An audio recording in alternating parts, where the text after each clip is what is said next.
પરંતુ આગળ વધીને આજે વાત કરવી છે એથર એનર્જીની, કારણ કે જો પરિણામો અને બુલિશ બ્રોકરેજ રિપોર્ટ બાદ આજે સ્ટોકમાં સારી એવી તેજી જોવા મળી છે અને કંપનીની અંદર સારા એવા બુકિંગના આંકડા પર આપણને આવ્યા હોવાનું સામે આવી રહ્યું છે. તો સમગ્ર વિગત લઈએ આપણે સહયોગી તૃપ્તિ કપૂરિયા પાસેથી. જી તૃપ્તિ, જણાવો એક તો એથરના પરિણામો કેવા રહ્યા છે અને ખાસ શું વિગત પરિણામોની?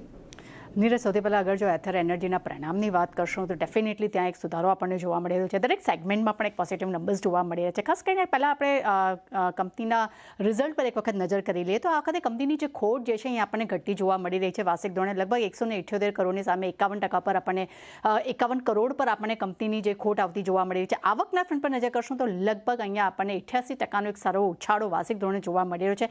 એબિટા ખોટ પર નજર કરશું ત્યાં પણ શાનદાર આપણને સુધારો જોવા મળ્યો છે. 134 કરોડની જે ખોટ હતી એની સામે હવે માત્ર 33.4 કરોડની ખોટ આપણને જોવા મળી રહી છે. પરંતુ અહીંયા અગર જો આપણે સેગમેન્ટ વાઇઝ વાત કરીએ તો અન્ય અપડેટ પર નજર કરશું તો ઓવરઓલ કંપની જો હોલસેલ વોલ્યુમ જે છે એ અહીંયા આપણને વાર્ષિક ધોરણે વધ્યું છે. ત્યાં 81%નો આપણને ઉછાળો જોવા મળ્યો છે. કંપનીનું રજિસ્ટ્રેશન વાર્ષિક ધોરણે લગભગ 102% પર આપણને વધતું જોવા મળી રહ્યું છે. કંપનીનું પ્રોડક્શન જે છે અહીંયા લગભગ આપણે જોઈ રહ્યા છે કે 79% આપણને જોવા મળ્યું છે અને 83,200 યુનિટ પર, એટલે કે 83,200 યુનિટ આપણને જોવા મળી રહ્યા છે. સૌથી ઇમ્પોર્ટન્ટ જે છે પ્રી ઓર્ડર્સ, કંપનીના જે પ્રી ઓર્ડર્સ જે છે ત્યાં પણ લગભગ 158%નો આપણને એક ઉછાળો અહીંયા જોવા મળી રહ્યો છે અને 1.50 લાખ યુનિટ પર આપણને નંબર્સ જે છે આપણને જોવા મળી રહ્યા છે. એટલું જ નહીં, સૌથી વધારે અપડેટ, સૌથી ઇન્ટરેસ્ટિંગ અપડેટ એ જોવા મળી છે કે જૂનમાં કંપનીની એવરેજ સેલિંગ પ્રાઇસ જે હતી તે 1.50 લાખથી વધીને 1.60 લાખ પર પહોંચી છે અને નોન વ્હીકલ આવક જે કંપનીની જે છે ત્યાં પણ આપણને 14%નો ગ્રોથ જોવા મળી રહ્યો છે.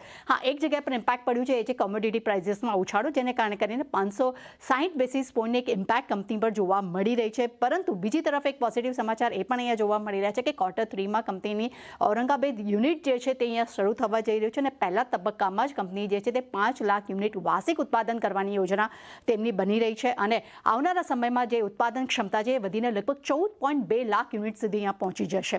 એટલું જ નહીં, સાથે કંપનીએ ફંડ એકત્ર કર્યું છે તેનો પણ એક ઇમ્પેક્ટ અહીંયા કંપની પર જોવા મળી રહ્યો છે. કંપની QIP દ્વારા લગભગ 1300 કરોડ રૂપિયા તેમને એકત્ર કર્યા છે અને મ્યુચ્યુઅલ ફંડ અને ADAIને પણ તેમને અહીંયા શેરની ફાળવણી કરી છે અને શેર અને વોરંટ દ્વારા પણ કંપનીએ લગભગ 1200 કરોડ રૂપિયા એકત્ર કર્યા છે. તે સાથે એક પોઝિટિવ સમાચાર પણ એ પણ જોવા મળ્યા હતા કે હીરો મોટો પણ અહીંયા કુલ લગભગ 1000 કરોડનું રોકાણ જે છે તે અહીંયા એથર એનર્જીમાં કરવા જઈ રહી છે. આ પણ એક પોઝિટિવ ઇમ્પેક્ટ આપણને જોવા મળી રહ્યું છે.